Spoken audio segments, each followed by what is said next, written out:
Gentileza, abra a Bíblia no livro do profeta Malaquias, no capítulo de número 3, a partir do versículo de número 13 até o 18. Nós vamos caminhar um pouquinho aqui, lendo algumas referências da palavra de Deus, e nós queremos dar também aqui as boas-vindas, aos nossos irmãos que estão conosco nesta noite também. Inclusive, o presbítero Emerson esteve viajando, foi lá na cidade de Cuiabá, levou a carta de recomendação, cooperou ali, tanto em Cuiabá quanto em Campo Verde, Campo Verde, e foi e voltou em paz, sob as bênçãos de Deus. A igreja está feliz por isso, pelo servo desse daí voltar em paz, amém? Amém! Glória a Deus. Deus abençoe o irmão Emerson, também meu sobrinho Evandro, conhecido aqui, bem popular, como Vaquinha. Deus abençoe, Evandro, você é muito bem-vindo, tá bom? A gente quer receber o Evandro, vamos dizer amém? Amém! Deus abençoe. Eu acredito que são só esses, Tem mais alguém que está visitando hoje, está cooperando? A Jair, minha futura nora, a Jair. Deus abençoe, viu, Jair? A Jair já é prata da casa. Deus abençoe. Glória a Deus. Malaquias capítulo 3, versículo 13 ao 18. Quem encontrou pode dizer um amém? Amém. Nós vamos fazer uma leitura. Eu quero que os irmãos participem. Eu vou ler os versículos ímpares e vocês leiam os pares. Pode ser? Vamos lá então. Vou ler o 13. As vossas palavras foram agressivas para mim, diz o Senhor. Mas vós dizeis: que temos falado contra ti? Vós dizeis que inútil é servir a Deus, que nos aproveitou termos cuidado em guardar os seus preceitos e em andar de luto diante do Senhor dos Exércitos. Ora, pois nós reputamos por bem-aventurados os soberbos, também os que cometem impiedade se edificam. Sim, eles tentam ao Senhor e escapam. Então aqueles que temem ao Senhor, fala cada um com o seu companheiro, e o Senhor atenta e ouve, e há um memorial escrito diante dele, para os que temem ao Senhor, e para os que se lembram do seu nome. E eles serão meus, diz o Senhor dos Exércitos. Naquele dia que farei, serão para mim particular tesouros. Poupá-los-ei como um homem poupa o seu filho que o serve. Então vereis outra vez a diferença entre o justo e o ímpio, entre o que serve a Deus e o que não serve. Muito bem. Nós vamos agora para o Novo Testamento, o livro ou Evangelho segundo escreveu São Mateus, no capítulo de número 13, versículo 24 até o 30. Nós vamos ler um pouquinho, porque depois nós vamos fazer menção desses textos que nós estamos agora lendo. São Mateus capítulo 13, a partir do versículo 24, a parábola do trigo e do joio. Vou ler os versículos pares e vocês leiam os ímpares. Vou ler o versículo 24, depois vocês leiam 25 e assim sucessivamente. Propôs-lhes outra parábola, dizendo: o reino dos céus é semelhante ao homem que semeia boa semente no seu campo. Mas ouvindo os homens, veio o seu inimigo e semeou o joio no meio do trigo e retirou-se. E quando a erva cresceu e frutificou, apareceu também o joio. E os servos do pai de família, indo ter com ele, disseram: Senhor, não semeaste tu no teu campo boa semente? Por que tem então o joio? E ele lhes disse: um inimigo é quem fez isso. E os servos lhe disseram: queres, pois, que vamos arrancá-lo? Porém ele disse: não, para que ao colher o joio não arranqueis também o trigo com ele. Deixai crescer ambos juntos até a ceifa, e por ocasião da ceifa direi aos ceifeiros: colhei primeiro o joio e atai-o em molhos para o queimar, mas o trigo ajuntai-o no meu celeiro. Aleluia! Um pouquinho adiante, versículo 36. Versículo 36 ainda, até o 43, que diz assim: então, tendo despedido a multidão, foi Jesus para casa, e chegaram ao pé dele os seus discípulos, dizendo: explica-nos a parábola do joio no campo.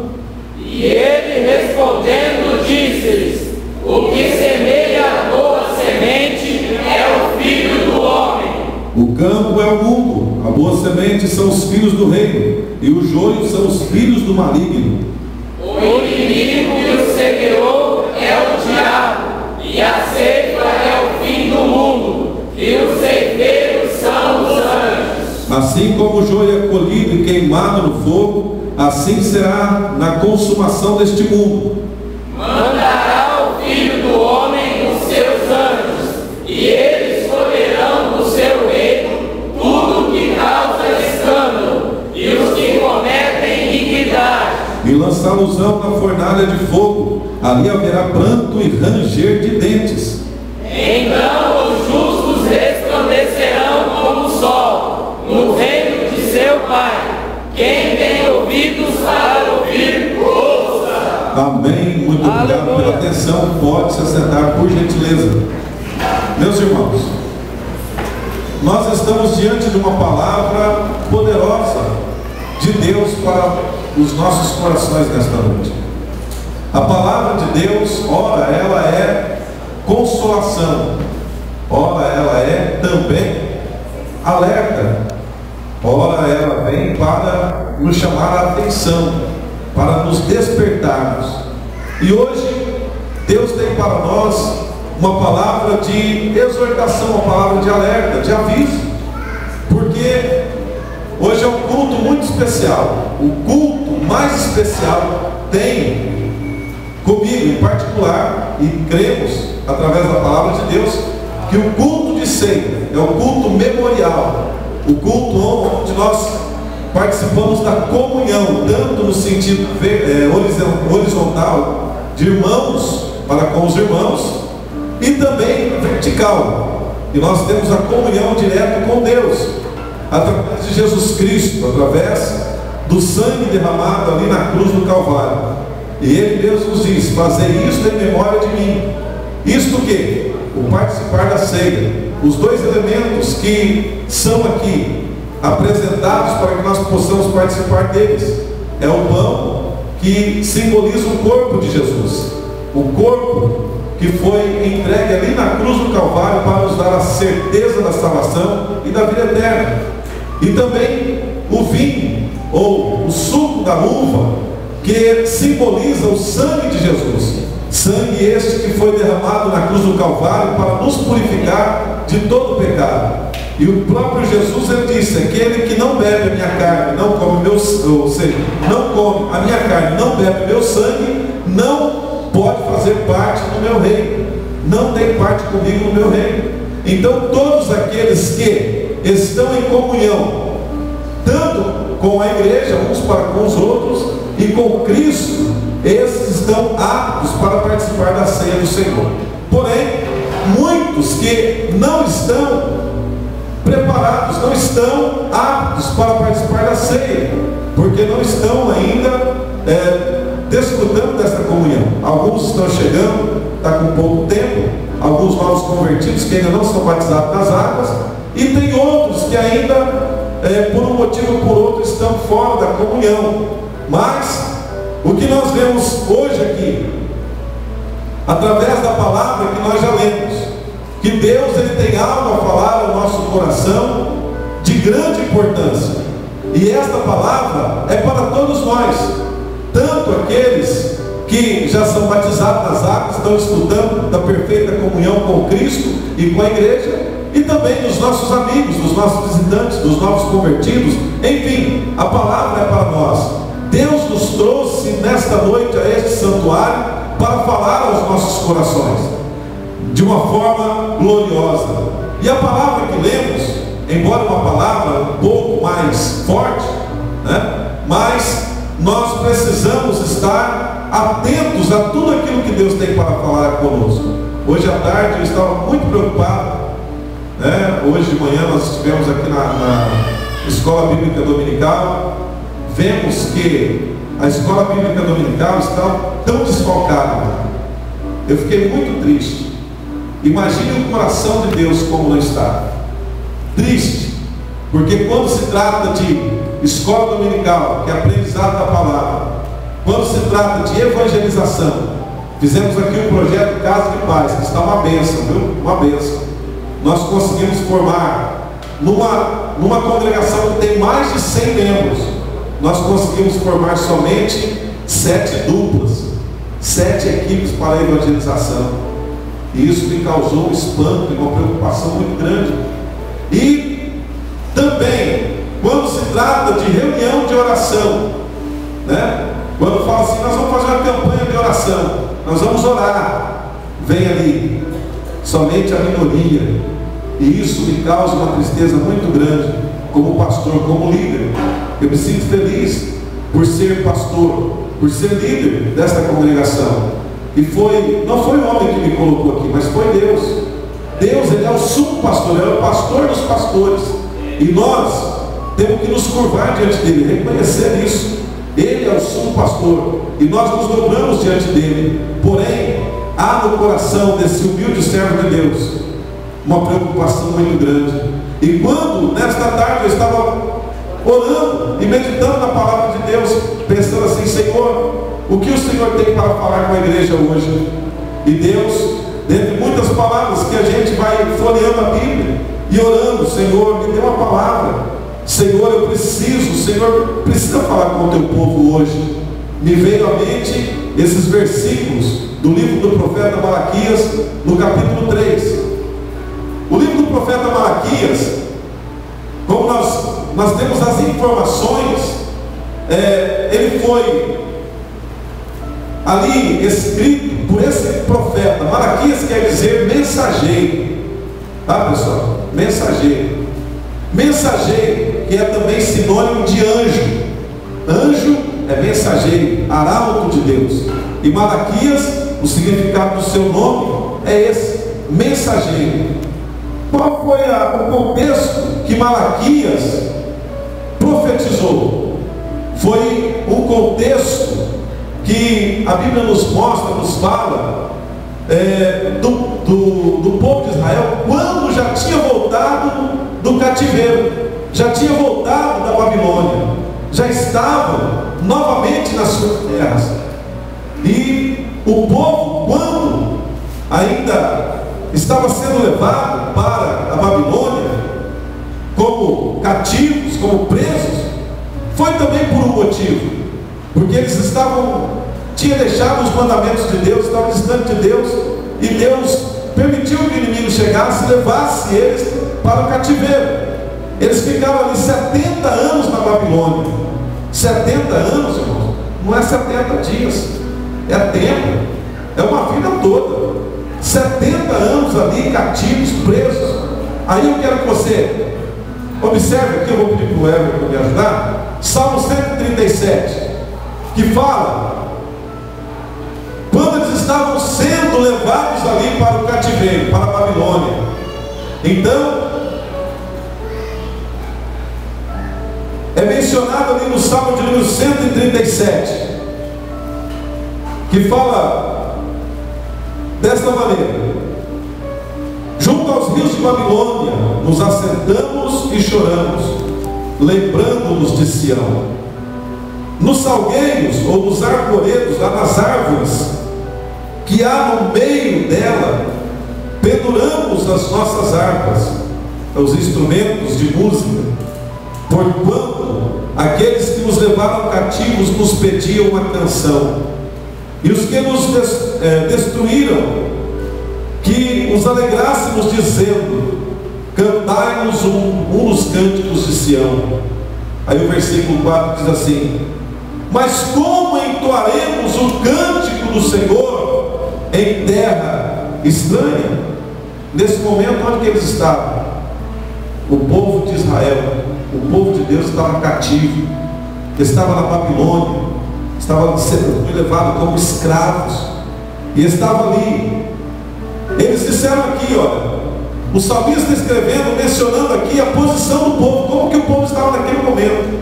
Havia alegria no coração do povo? Não havia alegria nenhuma. Tanto é que eles estavam tristes, angustiados, perplexos, atônitos, amedrontados, estavam humilhados. E as harpas, que eram os instrumentos que eles louvavam a Deus, eles desprezaram, abandonaram, penduraram lá nos galhos das árvores, dos arvoredos que existiam ali na Babilônia. E aqueles algozes, aqueles que levaram os cativos, diziam para eles assim: olha, canta, vocês não são o povo de Deus? Como se fosse uma zombaria até, imagina, como se fosse alguém zombando do povo, dizendo assim: vocês são o povo mais feliz da terra, cadê o cântico de vocês? Canta agora, nós queremos ver a alegria de vocês, cadê a alegria? Aí então eles respondem assim: como poderemos nós cantar hinos a Deus? Como nós podemos entoar o cântico lá na nossa terra? O cântico de louvor a Deus, estando nós aqui nessa situação, estando nós aqui cativos, estando nós aqui amedrontados, não sabemos o que vai acontecer conosco, mas sabemos que não é coisa boa. Como que nós podemos entoar o cântico do Senhor estando em terra estranha? Como? Aí então, eu me lembrei desse versículo, do versículo que diz assim: aqueles que estão tristes oram a Deus, os que estão alegres cantam, mas os que estão tristes oram. Quem está triste é difícil, não é muito difícil, mas não é muito difícil. É verdade? Agora volta um pouquinho para o Salmo 126, por favor. Salmo 26, 126.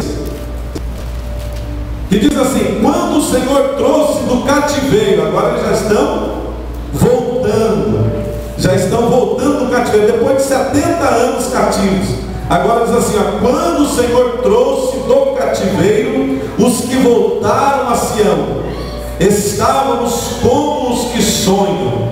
Então a nossa boca se encheu de riso, e a nossa língua de cânticos. Então se dizia entre as nações: grandes coisas fez o Senhor a estes, grandes coisas fez o Senhor por nós, e por isso estamos alegres. O que o Senhor tinha feito para eles, gente? O povo, quando foi levado, foi triste, humilhado, angustiado, sem motivo para entoar cântico. Agora diz aqui: quando o Senhor restaurou a nossa posição, Ele nos trouxe do cativeiro, Ele nos tirou de lá, a nossa boca se encheu de riso, e a nossa língua de cântico, e o cântico foi tão contagiante, que as nações que estavam à volta do povo de Israel diziam: olha lá, o Deus que esse povo serve é o Deus tremendo mesmo, Deus está abençoando eles, Deus está fazendo prosperar, olha, tirou eles lá do cativeiro, levou de volta para a sua terra. Aí então eles disseram assim: grandes coisas fez o Senhor por nós, e por isso nós estamos alegres. Aleluia! Aleluia! Glória a Deus!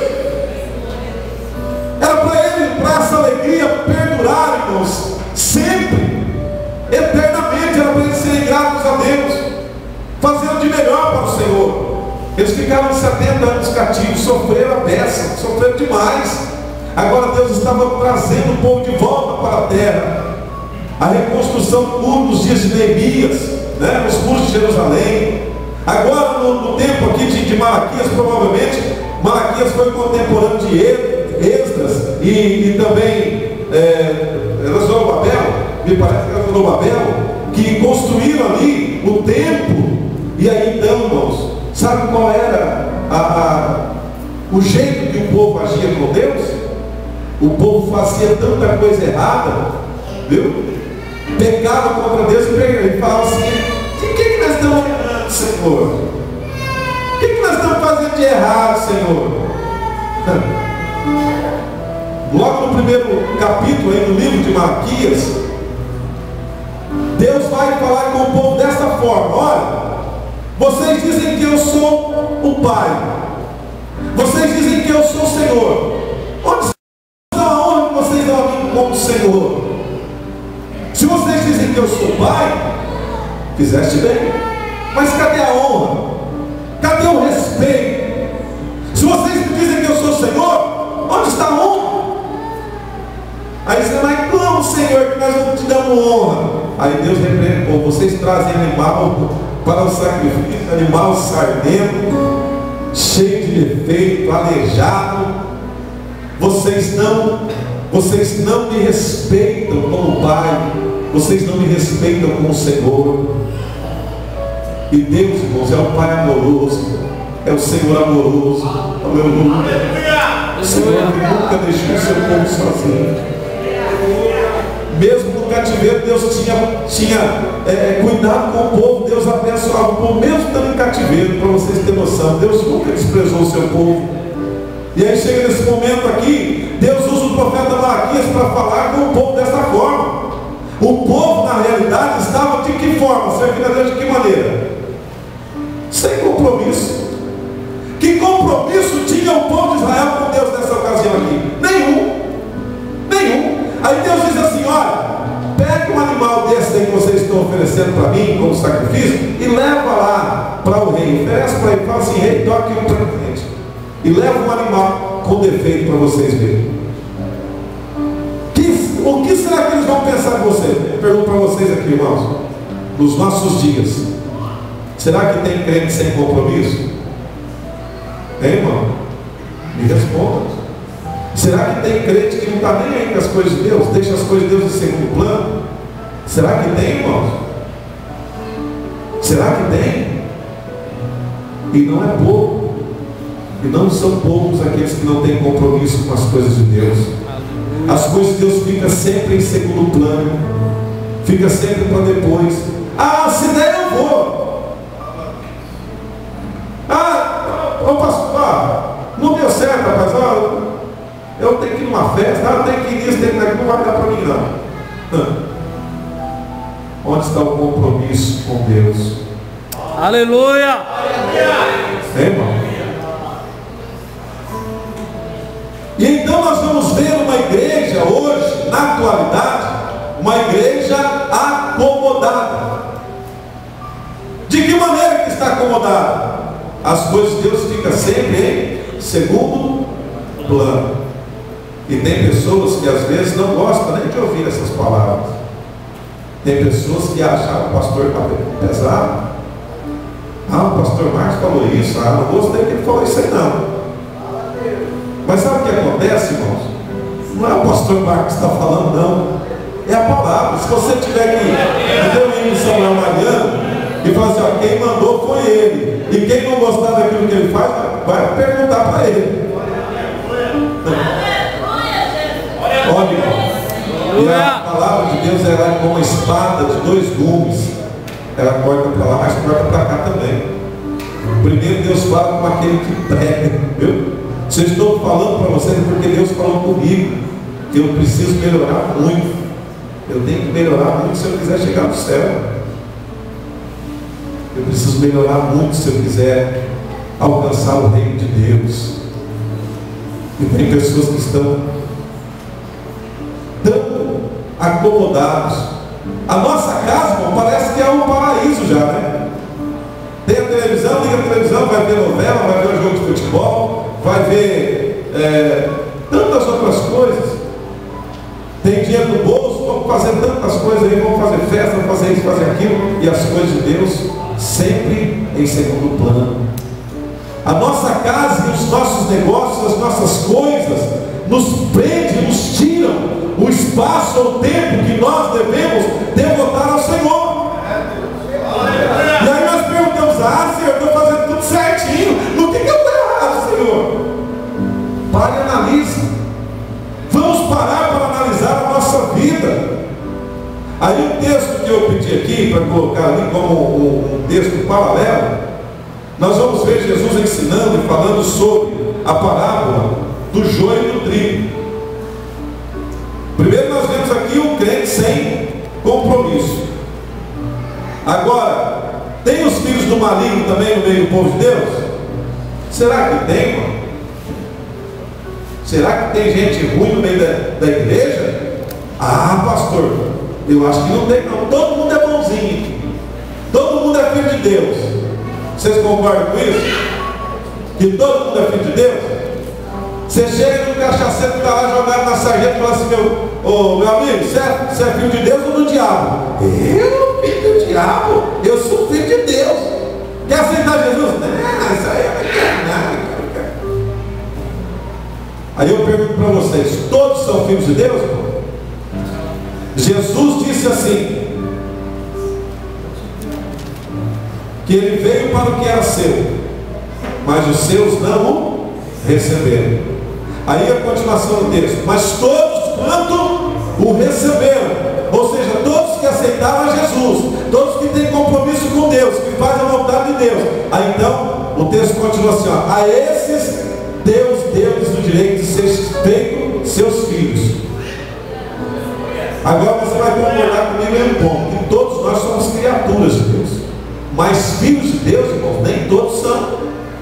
Nem todos querem a salvação. A salvação é para todos. Jesus morreu na cruz para salvar a humanidade toda. Porém, nem todos serão salvos. Infelizmente, tem pessoa da tua família que não é salva. Tem pessoa da minha família que também não é. E eu queria que fosse, mas infelizmente eles não querem. Você chama para vir para a igreja: ah, se der certo eu vou. Vamos fazer um churrasco. Opa, todo mundo está lá. Não. Você nem chamar duas vezes. Vamos fazer um passeio. Opa, que dia que vai ser? Vamos para a oração. Vai Pedro, Tiago e João. Irmãos, é muito sério isso que eu estou falando. Agora, Jesus falou sobre a parábola, a comparação do joio e do trigo. O que é o trigo? O trigo é coisa boa, né? Sim ou não? Sim. Com o trigo a gente faz a farinha, para fazer o pão, para fazer um monte de coisa gostosa, né? É alimento. Agora e o joio? O que é o joio? É uma erva daninha. Mas interessante que o trigo e o joio, eles são parecidos. A plantinha lá que produz o trigo é bem parecidinha com a plantinha que a erva daninha, o joio. Aí fala aqui que o homem, ele tinha um campo, ele semeou o que no campo? Boa semente. Interessante aqui que ele se ausenta e dá-nos a entender que ele deixa pessoas cuidando daquele campo. Mas as pessoas que estão cuidando do campo, o que acontece com eles? Dormiram. Eles dormiram. Enquanto eles estavam dormindo, chegou quem? O inimigo, e trouxe uma outra semente maligna e começou a semear também no mesmo campo. Assim como nasceu o trigo, nasceu também a erva daninha, o joio. Quando aqueles homens perceberam, correram lá no dono do campo e falaram assim: olha, o senhor não semeou uma semente boa lá, o senhor não plantou trigo?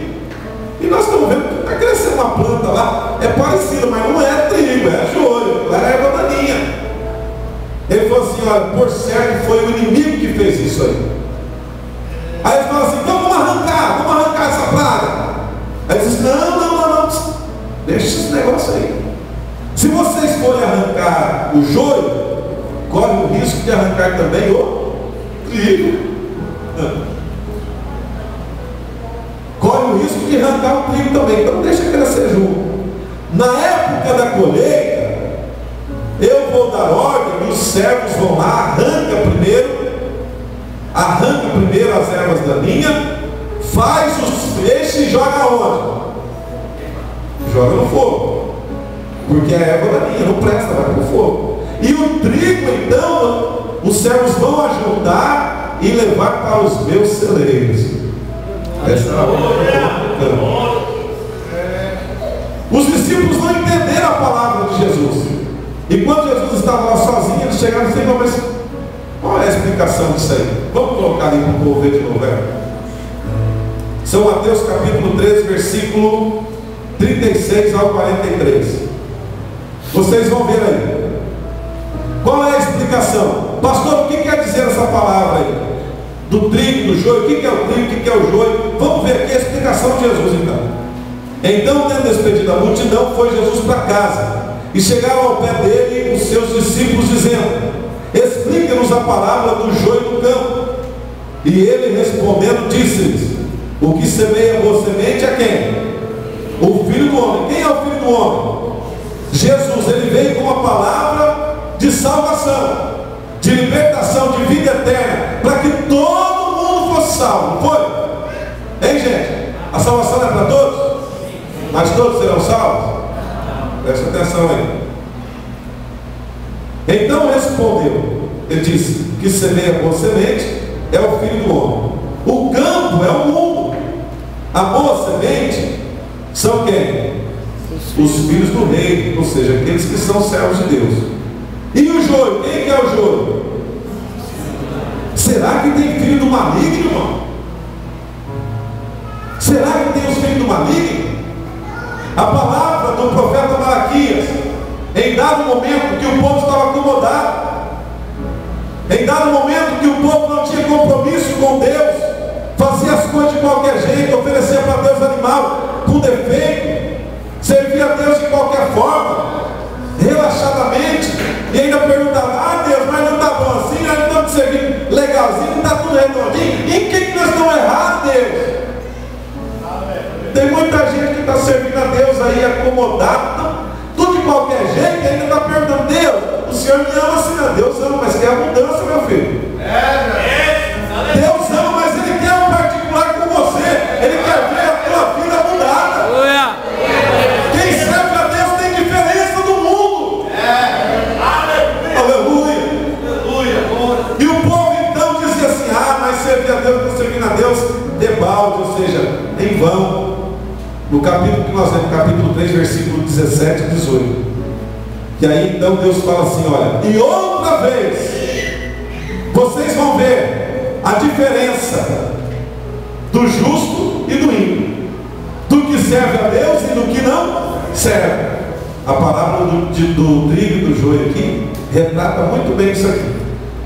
O que foi feito então? Vamos ver ali. A semente são os filhos de Deus, os filhos do reino. A semente do trigo, a boa semente. E a semente do joio, os filhos do maligno. Aqueles que não têm compromisso com Deus, aqueles que não querem Deus, aqueles que ficam fazendo maldade, aqueles que fazem coisas imorais, aqueles que são entregues aos vícios, aqueles que são entregues ao maligno, fazem coisas terríveis, horrendas. E não vamos muito longe não. No meio da igreja tem pessoas do mal se infiltrando para tirar aqueles que servem a Deus, tirar a presença do Senhor. Viu, irmão? Sabe o que acontece? Às vezes até vem vestido como crente. Olha como servo de Deus, clama como servo de Deus, mas é do maligno. Pode isso acontecer, pastor? Pode. Uma vez eu ouvi um testemunho de um pastor, o pastor Orlando. Ele é um chileno, provavelmente ainda esteja com vida e morando em São Paulo. E ele contou um testemunho que eu quero relatar para os irmãos aqui. Um pastor lá de Piracicaba, ele fez um trabalho de libertação, um trabalho de evangelização em um certo lugar, me parece que foi no Rio de Janeiro, se não me falha a memória. E naquela cruzada evangelística, ali Jesus salvou muitas almas, inclusive um centro de macumbaria foi fechado por conta desse trabalho de evangelização. Deus fez uma coisa tremenda através daquele pastor.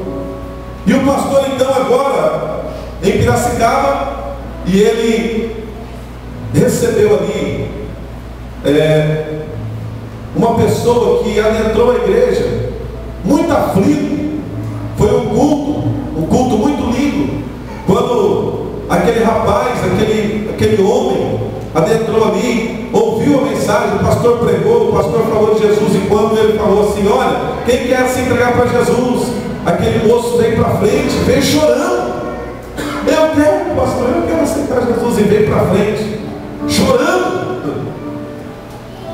E o pastor orou por ele. Terminou o culto, ele permaneceu ali e disse assim: pastor, olha, eu sou traficante, eu quero sair dessa vida e eu não quero mais, eu quero servir a Deus, porque hoje Deus falou comigo aqui, o Senhor pregou, eu vou servir Jesus, eu quero mudança. Só que eu não quero fazer o vídeo, eu ficava buscando. Eu preciso escolher ajuda.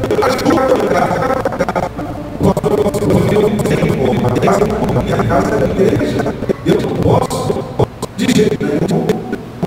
E aquele moço insistiu, o pastor falou, não posso, não tem jeito, ele foi embora.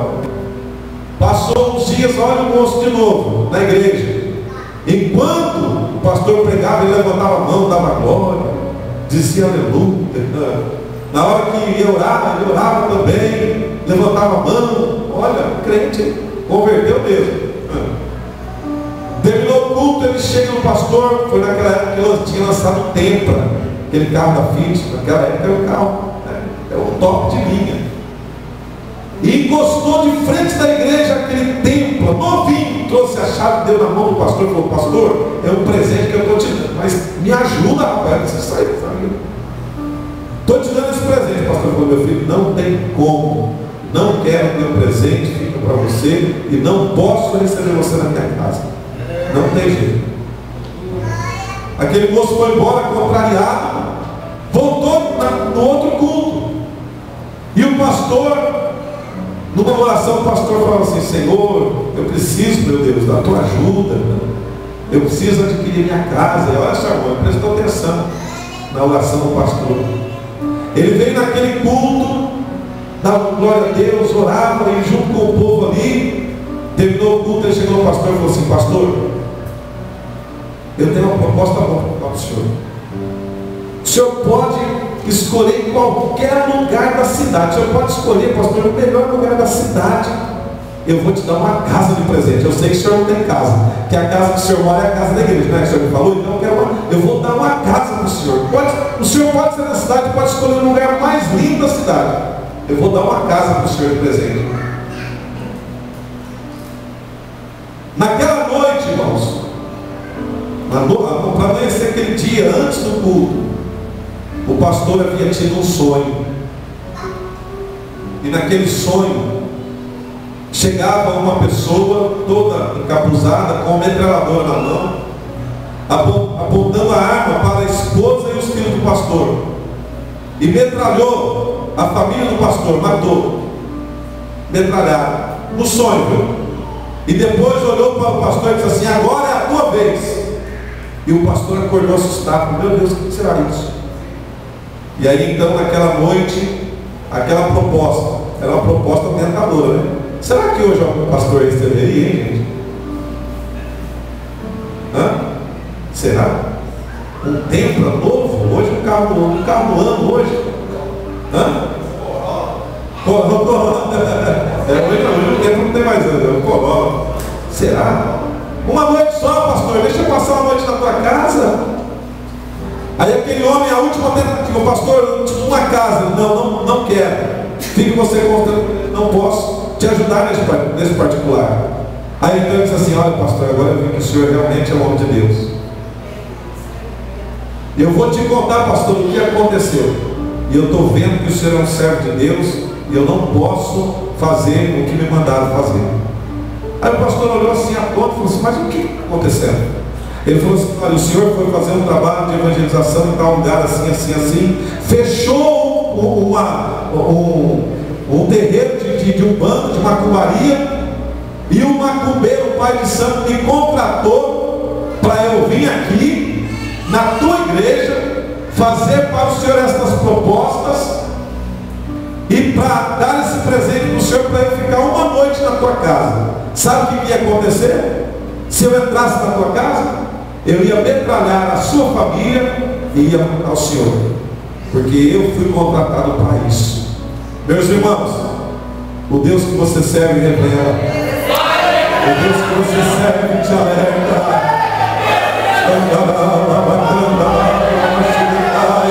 Deus cuida dos seus filhos. Aleluia. Mas que tem filho do maligno no meio do povo de Deus, tem. Hoje ele estava lendo a respeito de Balaão.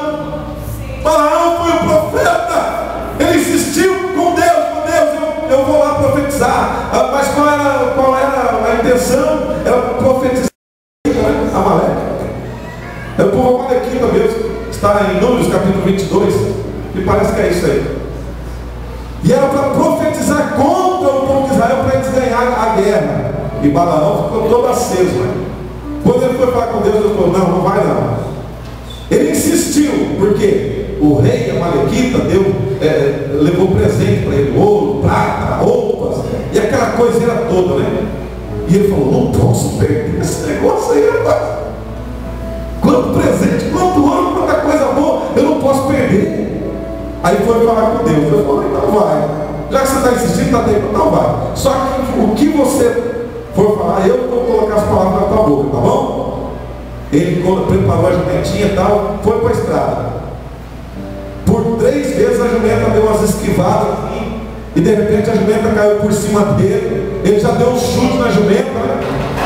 Nervoso, bravo, já espancou a jumenta. A jumentinha olhou para ele: quando foi que eu fiz isso? Eu nunca fiz isso com você. E ele: você é muito má, você é muito teimosa, que negócio é esse? Quando ele olha para frente dele, um anjo com uma espada grande assim,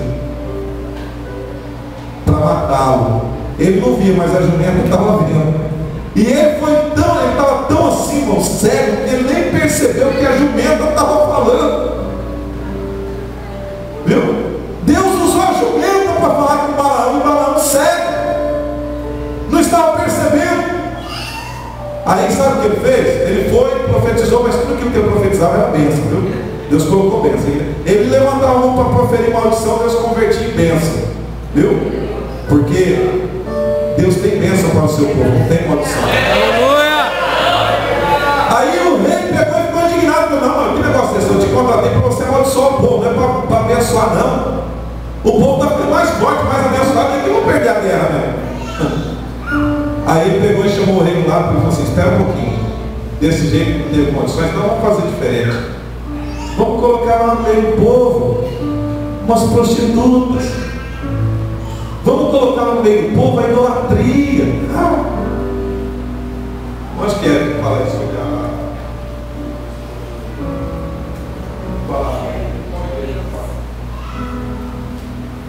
Jesus fez menção disso numa das cartas que ele escreveu para uma das igrejas lá no livro de Apocalipse, viu? Na Ásia Menor.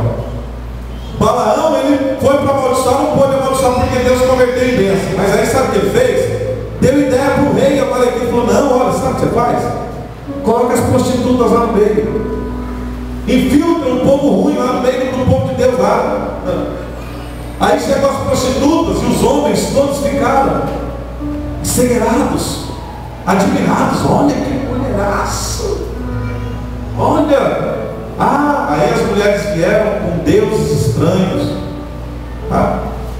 O que Deus mais abomina, irmãos, é que o homem seja idólatra.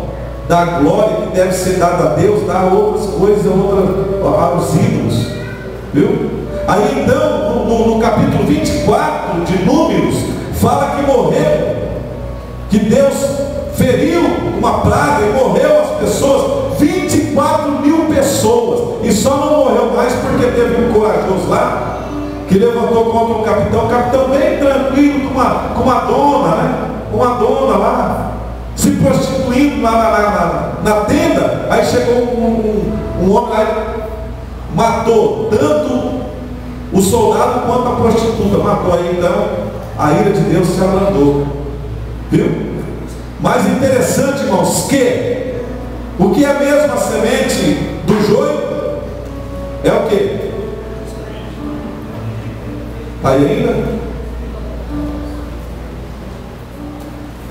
São Mateus capítulo 13, a partir do versículo 36, é o versículo 38 que nós estamos. Já vou encerrar, porque ainda tem o ato da ceia. Vamos encerrar. Fala que a boa semente são os filhos de Deus, os filhos do reino. A semente do joio é o quê? Os filhos do maligno. Será que tem coisa ruim no meio do povo de Deus hoje?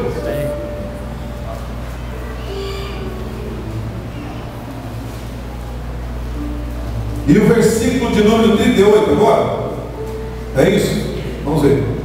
É o 39, né? O inimigo que o semeou é quem? É o diabo. O diabo. E a ceifa é o quê? O fim do mundo, o fim dos tempos. E os ceifeiros são os anjos. Assim como o joio é colhido e queimado no fogo, assim será a consumação deste mundo. Tudo aquilo que é gente ruim, irmão, vai ser lançado na perdição eterna. Viu?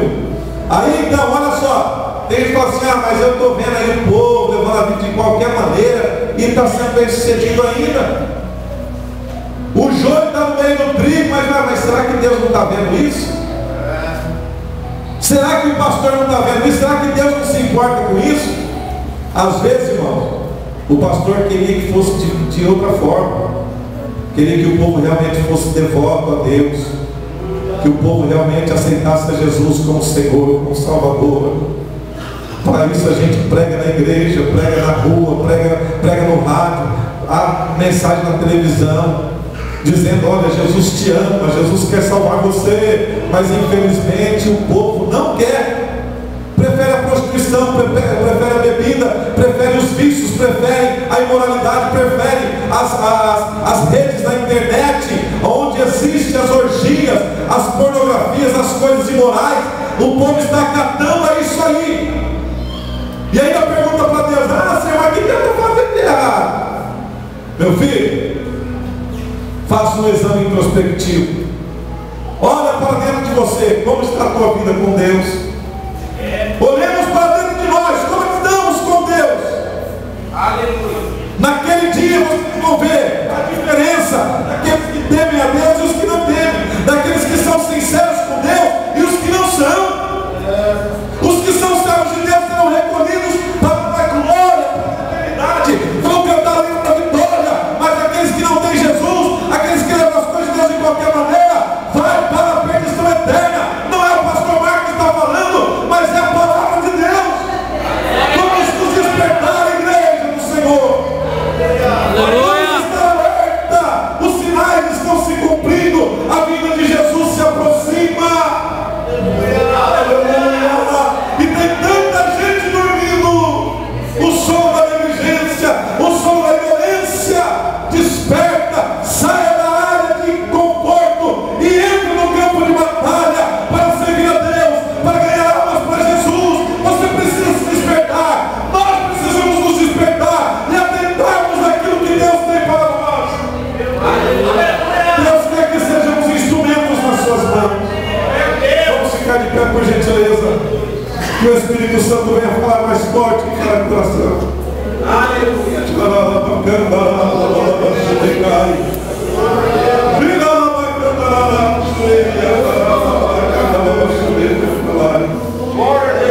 Aleluia. Nós vamos nesse instante para o ato da ceia. Eu vou pedir aos meus companheiros para lavarem as mãos. Ali, eu acho que está tudo preparado ali já. Glória a Deus. E nós vamos aqui para o texto da Bíblia Sagrada, que eu quero que o irmão Everton coloque ali, por gentileza.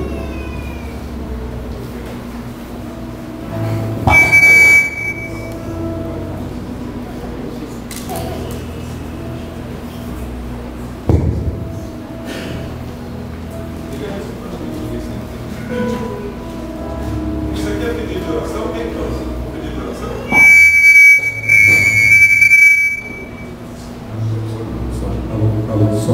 Som. Isso aqui é um pedido de oração, João? É um pedido de oração, irmão? Depois nós vamos orar por Aparecido Pereira de Araújo e Lucidez dos Santos. Nós vamos orar depois, tá bom? Eu quero que vocês abram as Bíblias, ou então pode olhar aqui no Data Show. 1 Coríntios capítulo 11, versículo 23 a seguir, e dispensa comentar essa leitura. Preste muita atenção, porque dispensa comentário. Está bem claro aqui o texto da palavra de Deus. 1 Coríntios 11, versículo 23 ao 32. E diz assim: porque eu recebi do Senhor o que também vos ensinei, que o Senhor Jesus, na noite em que foi traído, tomou o pão, e tendo dado graças, o partiu e disse: tomai e comei, isto é o meu corpo que é partido por vós. Fazei isto em memória de mim. Semelhantemente também, depois de cear, tomou o cálice, dizendo: este cálice é o novo testamento no meu sangue. Fazei isso todas as vezes que beberdes em memória de mim. Porque todas as vezes que comerdes este pão e beberdes este cálice, anunciais a morte do Senhor até que venha. Portanto, qualquer que comer este pão ou beber o cálice do Senhor indignamente, preste atenção nisso, pessoal, indignamente será culpado do corpo e do sangue do Senhor. Examine-se, pois, o homem, o seu vizinho de banco. É assim que fala o texto aí? Examine-se, pois, o homem a si mesmo, e assim coma deste pão e beba deste cálice. Porque o que come e bebe indignamente, come e bebe para a sua própria condenação, não discernindo o corpo do Senhor. Por causa disso há entre vós muitos fracos e doentes, e muitos que dormem. Porque se nós nos julgássemos a nós mesmos, não seríamos julgados. Mas quando somos julgados, somos repreendidos pelo Senhor, para não sermos condenados com o mundo. Amém?